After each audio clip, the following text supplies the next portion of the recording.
Selamat pagi Kak. Selamat pagi. Apa kabar Kak? Puji Tuhan sehat. Ya, kemudian juga ada PJ Program Malaria Dinas Kesehatan Kabupaten Merauke, Pak Salva Protarok SKM. Ini penanggung jawab program Malaria Dinas Kesehatan Kabupaten Merauke. Selamat pagi Pak. Selamat pagi. Apa kabarnya? Puji Tuhan. Ya, sehat semuanya. Dan kita berbicara soal eliminasi malaria di Kabupaten Merauke ini.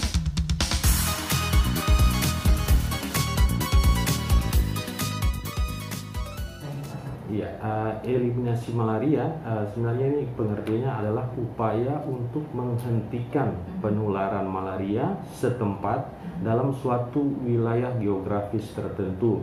Jadi bukan berarti tidak ada kasus malaria sama sekali, tapi kita tetap mencegah yang namanya kasus impor atau orang dari luar Kabupaten Merauke, misalnya dalam hal ini Kabupaten Merauke membawa dia datang dari tempat atau kabupaten wilayah yang endemisitas malarianya tinggi ke Merauke, kemudian membawa kasus malaria dan bisa menyebabkan penularan setempat. Jadi ini yang dinamakan kasus impor. Jadi bukan berarti sama sekali tidak ada kasus malaria, kita masih mencegah kasus impor. Dan yang tadi disampaikan bahwa API atau annual parasitic incidence itu harus berada di bawah 1. Gejala malaria itu memang hampir sama dengan penyakit-penyakit yang lainnya. Kadang penyakit demam berdarah juga, penyakit tipes juga hampir sama gejalanya dengan malaria. Tapi dia punya kriteria demam memang agak beda ya. Kalau penyakit malaria dia demamnya bersifat intermittent. Jadi kayak tadi menggigil, demam, berkeringat, turun sampai normal. Kalau tipes biasanya remittent, jadi dia tidak turun sampai normal ya demamnya.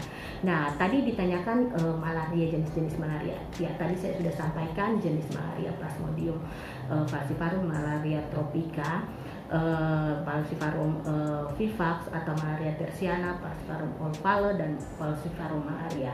Memang kalau untuk malaria tropika ini lebih sering menyebabkan malaria berat, tapi malaria tersiana juga sekarang memang sudah banyak menyebabkan juga malaria berat dengan kriteria demam yang kontinu juga ya, misalnya tadi dingin, menggigil, demam, berkeringat dan bersifat kontinu, itu biasanya pada Plasmodium falciparum.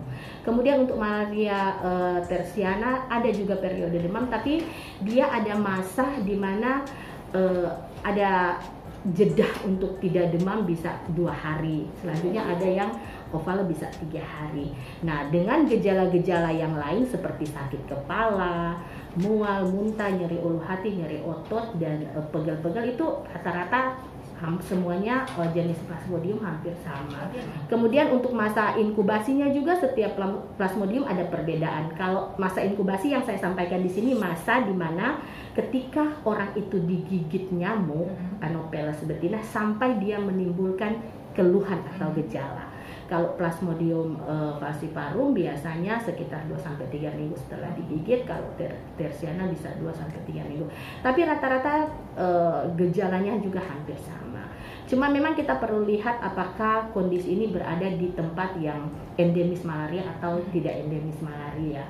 Contohnya kalau untuk endemis malaria, untuk gejala klasik dingin menggigil, demam, berkeringat itu sudah tidak terlalu spesifik lagi ya, karena kita di wilayah yang endemis. Tapi kalau untuk wilayah yang non endemis, contohnya di luar Papua, di luar Merauke ini, dia lebih sering menonjol yang seperti itu, dingin, menggigil, demam, berkeringat. Kalau yang kita yang endemis paling ya, kadang juga pasien ada yang datang di puskesmas hanya hangat-hangat sedikit, tidak nafsu makan, kayak rasa dingin malam hari, demamnya nggak terlalu menonjol.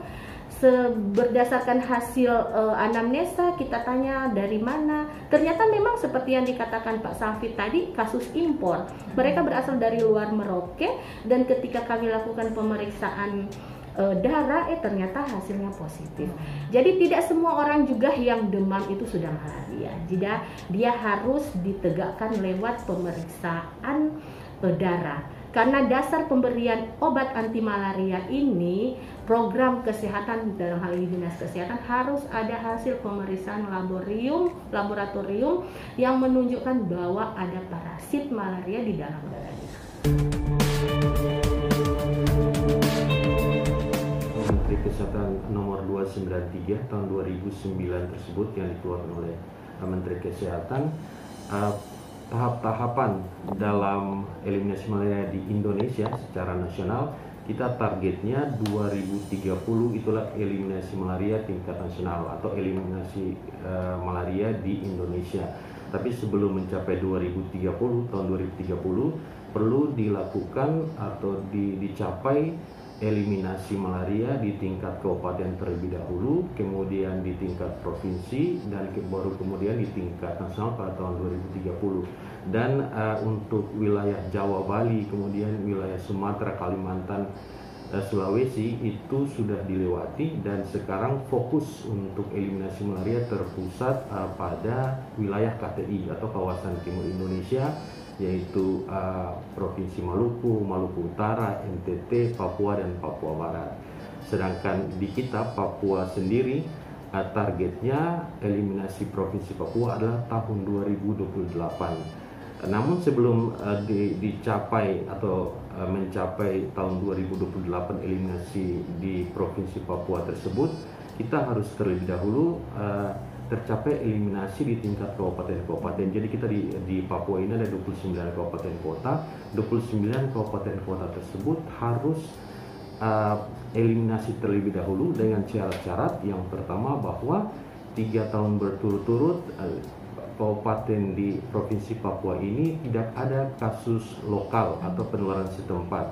Penularan setempat artinya orang yang tidak pernah berpergian selama kurang lebih 2 minggu atau 1 bulan terakhir ke mana-mana, artinya di Merauke saja, tiba-tiba dia terkena kasus malaria atau menderita penyakit malaria, itu yang disebut kasus lokal. Jadi itu tidak boleh terjadi selama 3 tahun berturut-turut atau apinya di bawah 1, sehingga bisa mendapatkan sertifikat eliminasi malaria tingkat kabupaten oleh Kementerian Kesehatan. Kalau 29 kabupaten kota ini semuanya sudah menerima sertifikat eliminasi, baru tahun 2028 itu bisa eliminasi untuk tingkat provinsi Papua. Jadi 2025 itu targetnya bahwa 29 kabupaten kota ini harus sudah eliminasi malaria. Berarti kita minta apa tadi Pak? Kita dalam tahapnya, dalam dia punya jalan peta untuk eliminasi malaria, ada tahap dibagi. Kalau apinya di atas 5 itu tahap akselerasi atau percepatan. Kalau tahap api 1 sampai 5 per 1000 penduduk itu namanya tahap pra-eliminasi. Kalau di bawah 1 itu tahap eliminasi, dan ada 3 tahun berturut-turut setelah eliminasi ada namanya tahap pemeliharaan. Kita kalau di Merauke ini apinya tahun 2021 itu masih 5,46 per 1000 penduduk. Jadi kita ini sebenarnya masih di tahap akselerasi, tapi sedikit lagi kita akan memasuki tahap pra-eliminasi. Malaria juga ini bisa menyebabkan stunting. Seperti yang sudah saya singgung pada awal tadi, bahwa kelompok beresiko tinggi terhadap penyakit malaria ini adalah bayi balita dan ibu hamil ya. Pada bayi dan balita penyakit malaria ini bisa menyebabkan gangguan tumbuh kembang ya. Jadi memang gangguan tumbuh kembang ini memang kaitannya dengan stunting ya. Kemudian pada ibu hamil, bahwa penyakit malaria ini dapat menyebabkan selain keguguran, bahwa ibu hamil ini bisa melahirkan belum waktunya atau prematur, dan kemudian kelahiran dengan berat badan lahir rendah. Jadi berat badan lahir rendah. Jadi memang eliminasi malaria juga ini sebagai target tuh balita dan ibu hamil ya, karena memang sangat berisiko sekali seperti yang sudah ditanyakan tadi, memang terkait dengan stunting ya. Jadi terjadi gangguan tumbuh kembang pada balita. Jadi memang fokus juga program dinas kesehatan ya untuk balita dan ibu hamil. Kita di Kabupaten Merauke banyak kegiatan sudah kita lakukan ya dalam rangka menuju kepada eliminasi malaria. Karena ini eliminasi malaria ini masuk dalam RPJMN tahun 2020 sampai 2024, dan kemudian dalam kegiatan-kegiatan di Merauke sendiri di APBD kita juga anggarkan pada beberapa tahun terakhir. Jadi sudah banyak kegiatan yang kita laksanakan dalam rangka menuju eliminasi. Ada beberapa kegiatan yang sudah 2 atau 3 tahun ini kita lakukan secara rutin. Yang pertama adalah kegiatan pembagian kelambu massal. Jadi kelambu masal yang mungkin pendengar RRI di rumah juga sudah mendengar ataupun bahkan mendapatkan kelambu tersebut. Kelambu masal yang dibagikan oleh Puskesmas merupakan kelambu yang dihibahkan dari LSM Dunia, yaitu Global Fund melalui Kementerian Kesehatan dan Dinas Kesehatan Provinsi bersama Dinas Kesehatan Kabupaten merupakan pelaksana. Jadi kita bagikan kelambu masal ini di daerah-daerah yang memang endemisitas masih tinggi di kabupaten-kabupaten di Papua, juga termasuk di Merauke. Jadi sudah kita lakukan sebanyak 3 kali, tahun 2014, kemudian 3 tahun kemudian tahun 2018 dibagikan, kemudian tahun 2020 juga dibagikan, dan pada tahun ini tahun 2022 akan pula dibagikan kelambu masal yang merupakan kelambu berinsektisida yang kalau nyamuk Anopheles ataupun nyamuk lain hinggap di kelambu tersebut itu akan dapat menyebabkan nyamuk tersebut mati karena mengandung insektisida yang untuk nyamuk bisa menyebabkan nyamuk mati, namun untuk manusia tidak dapat menyebabkan gangguan kesehatan, penyakit maupun kematian. Jadi aman untuk manusia. Kemudian selain kelambu masal ada juga kelambu rutin. Jadi untuk menyambung yang tadi telah disampaikan oleh Dr. Marike berkaitan dengan stunting pula, kelambu rutin diberikan kepada ibu hamil. Jadi setiap ibu hamil yang diketemukan diperiksa oleh bidan-bidan, biasanya lewat posyandu atau pemeriksaan di puskesmas, diketahui bahwa sedang hamil, langsung dilakukan screening malaria, pemeriksaan malaria dengan penggunaan RDT ataupun lab juga bisa, dan juga langsung diberikan kelambu rutin. Jadi kelambu berinsektisida tersebut diberikan juga kepada ibu hamil untuk mencegah ibu hamil tersebut maupun nantinya ada bayi itu bisa terlindungi dari gigitan nyamuk. Setiap ibu hamil seperti tadi yang sudah kontak dengan petugas kesehatan diberikan kelambu. Begitu juga kalau di rumahnya itu ada balita, diberikan juga kelambu. Nah, selanjutnya untuk triple eliminasi ini, pada ibu hamil ini dilakukan pemeriksaan malaria seperti yang disampaikan tadi. Jadi triple eliminasi pada ibu hamil, malaria, sifilis, dan HIV/AIDS. Ya, jadi salah satunya triple eliminasinya itu yaitu pemeriksaan malaria. Jadi ketika kita temukan ibu hamil ini mengalami sakit malaria, jadi langsung diobati sehingga penyakit malaria ini tidak berlanjut terus dan menyebabkan sesuatu yang lebih parah ya atau lebih berat. Karena yang ditakutkan di sini ya kasus malaria, penyakit malaria pada ibu hamil ini menjadi berat juga ya, karena tidak diobati kalau tidak dideteksi sejak dini seperti itu, dan bisa mempengaruhi kehamilan yang keguguran, bisa menyebabkan anemia juga pada ibu hamil. Nah, kita tahu bersama bahwa salah satu penyebab keguguran yang paling besar yaitu anemia. Nah, anemia ini juga bisa disebabkan oleh karena penyakit malaria. Iya, HB ya, pigmen darah merah ya. Jadi pigmen darah ini HB dia yang akan mengikat oksigen. Jadi kalau dia anemia ya oksigen di dalam tubuh ini berkurang ya, sehingga banyak sekali hal yang akan dipengaruhi ya, termasuk janin yang ada di dalam kandungan ibu ini. Khusus pada ibu hamil, dia positif atau tidak juga tetap diberikan kelambu ya. Kemudian yang memiliki balita diberikan kelambu. Nah, khusus untuk pasien-pasien yang datang berobat di puskesmas, misalnya dia datang berobat ada keluhan demam dan dilakukan pemeriksaan malaria dan memang didapatkan malaria positif, ya kita bisa memberikan kelambu juga secara rutin ya pada pasien-pasien ini, sehingga bisa mencegah gigitan nyamuk ya, baik nyamuk Anopheles atau nyamuk yang lain yang menyebabkan kaki gajah juga, karena ini juga menyangkut program, semuanya sangat terkait satu dengan yang lain, baik malaria, demam berdarah, dengan penyakit filariasis atau kaki gajah. Iya, yang sekarang diberikan ya yang sangat efektif ya, kalau untuk kloroquine kan dia sudah sudah resisten. Tadi saya sudah sampaikan kombinasi ACT, artemisinin, kombinasi terapi, dia kombinasi dengan piperacillin atau DHP. Kemudian ada yang namanya primaquine. Nah, untuk jenis malaria seperti malaria tropika atau malaria karena Plasmodium falciparum, dia diberikan obat anti malaria selama 3 hari, nanti diberikan sesuai dengan berat badan atau sesuai dengan usia atau umur, diberikan selama 3 hari. Kemudian dilanjutkan juga dengan pemberian Primaquine hanya 1 hari saja. Nah, kalau untuk malaria tersiana atau malaria yang disebabkan oleh karena Plasmodium vivax, dia diberikan obat anti malaria selama 3 hari, kemudian selanjutnya diberikan Primaquine selama 14 hari.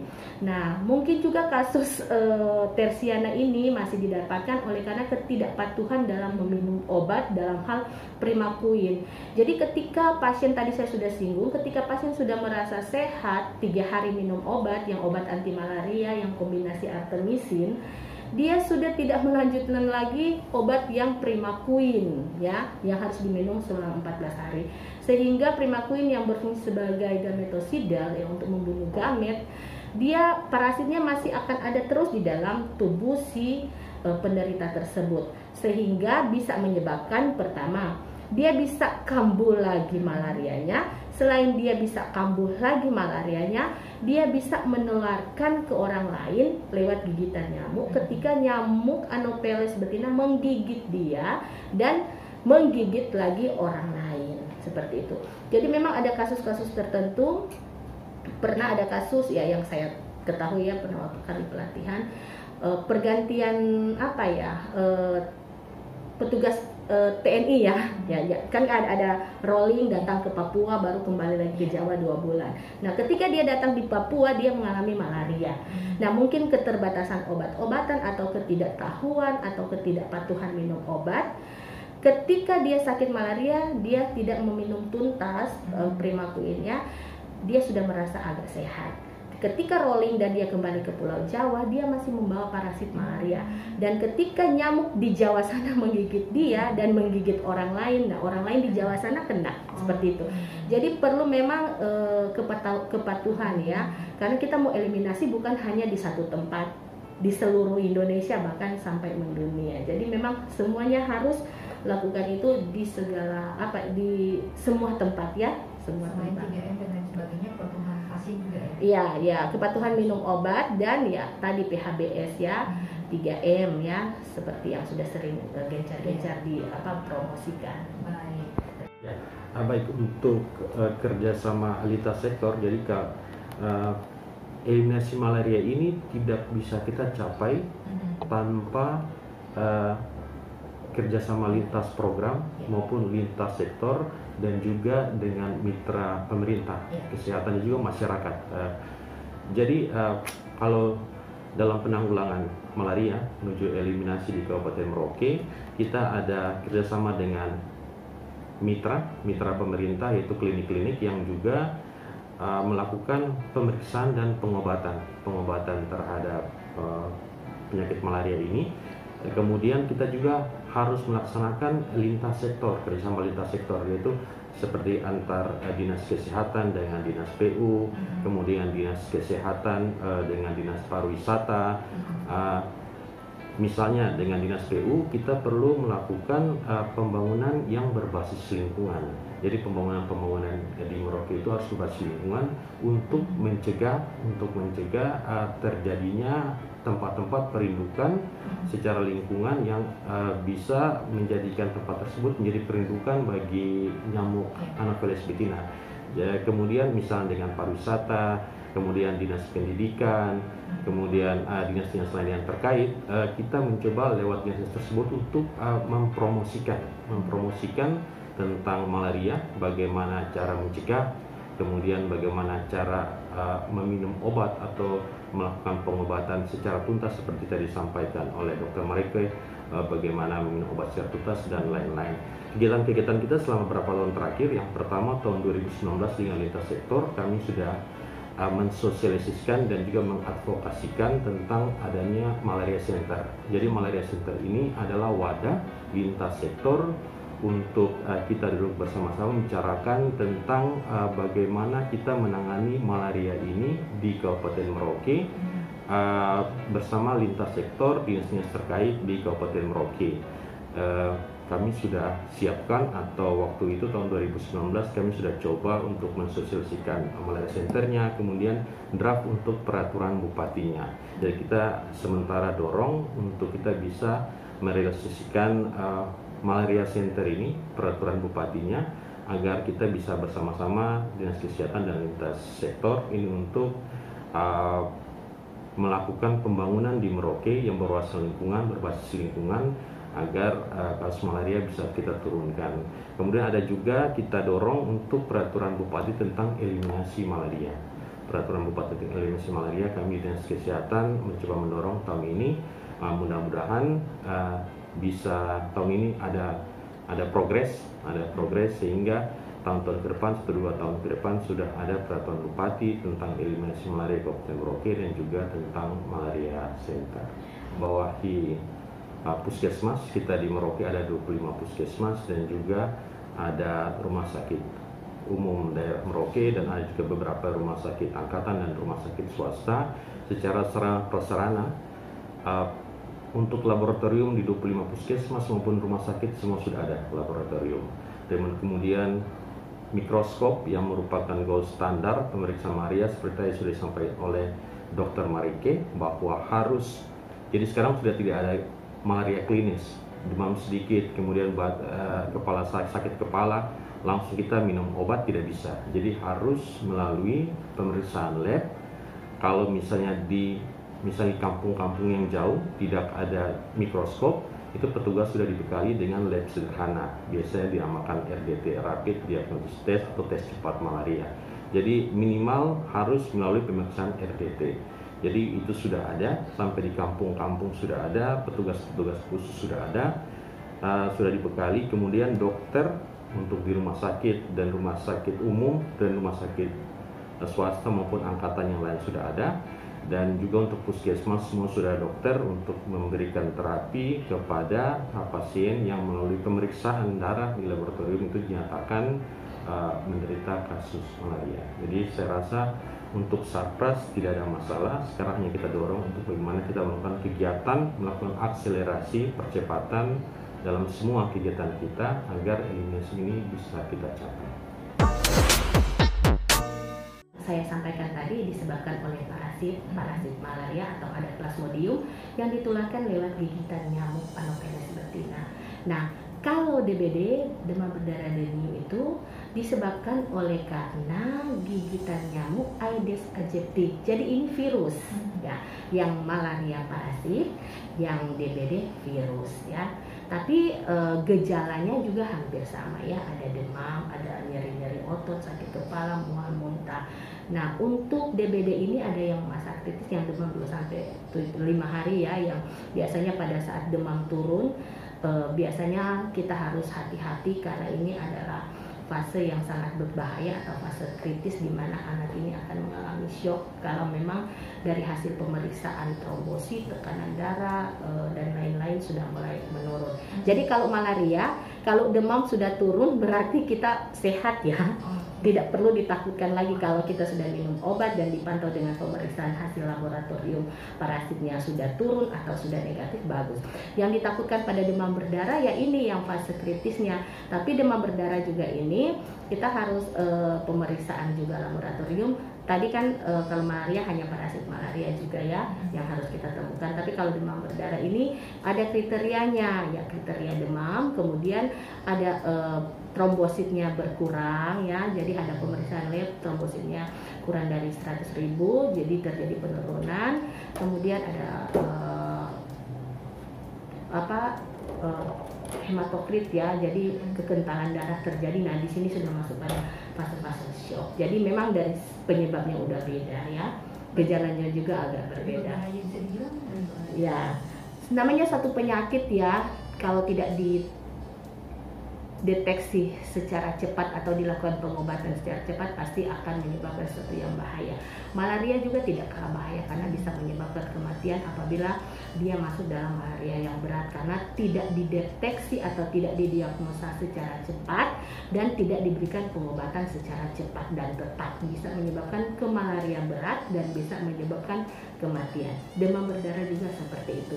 Jadi untuk semua penyakit kita perlu waspada. Ya, ketika demam mungkin sudah 3 hari, jangan tunggu-tunggu lama, kemudian kita memeriksakan diri ke petugas kesehatan. Di Merauke ini sarana dan prasarana seperti yang Pak Salvi sudah sampaikan tadi, baik untuk diagnosa malaria atau pemeriksaan laboratorium untuk demam berdarah sudah tersedia. Jadi kita masyarakat yang harus bangkitkan kesadaran kita untuk memeriksakan diri ya ketika kita sudah mengalami gangguan kesehatan. Jangan tunggu sampai 1 minggu ya, karena kalau terlambat untuk diagnosa pasti terlambat untuk melakukan pengobatan ya, pasti akan masuk dalam fase atau penyakit yang lebih berat, bisa menyebabkan sampai pada kematian. Perlindungan nyamuk seperti yang disampaikan Pak Salvi tadi ya, dengan 3M plus ya, kemudian kita mencegah gigitan nyamuk juga. Jadi untuk cuaca yang sekarang ya, ada yang hujan, banyak yang mungkin air-air yang tergenang. Kalau untuk demam berdarah ya biasa dia pada air yang di tempat-tempat genangan air yang bersih yang tidak bersentuhan dengan tanah ya, itu demam berdarah. Kalau untuk malaria ya biasanya pada perindukannya di tempat-tempat yang berkaitan dengan tanah, rawa-rawa ya.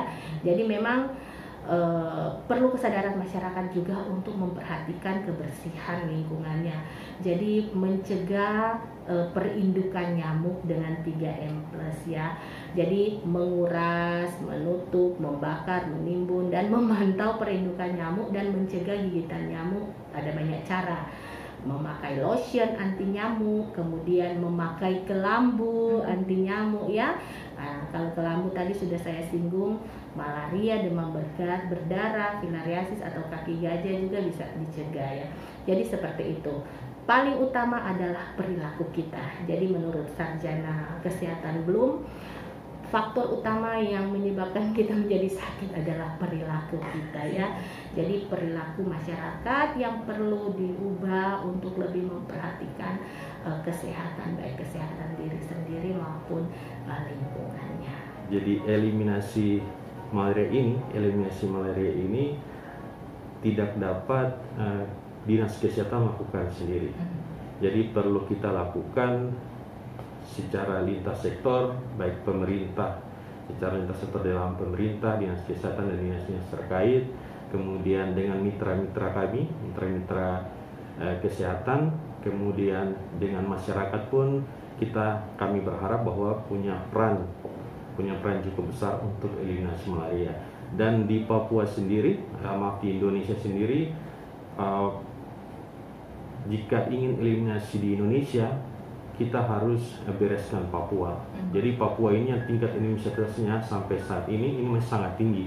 Jadi kalau kita mau mencapai eliminasi malaria di Indonesia, maka Papua harus bisa eliminasi. Yang lain itu bisa mengikuti karena mereka punya tingkat kesakitan malaria itu sudah sangat rendah. Jadi mungkin itu kami dari pemerintah, dari dinas kesehatan tidak bisa berjalan sendiri, namun tetap butuh bantuan dari lintas sektor, mitra, dan juga masyarakat. Penanganan penyakit malaria ini adalah penyakit yang berbahaya ya, yang bisa menyebabkan kematian, yang masih merupakan masalah kesehatan sampai saat ini.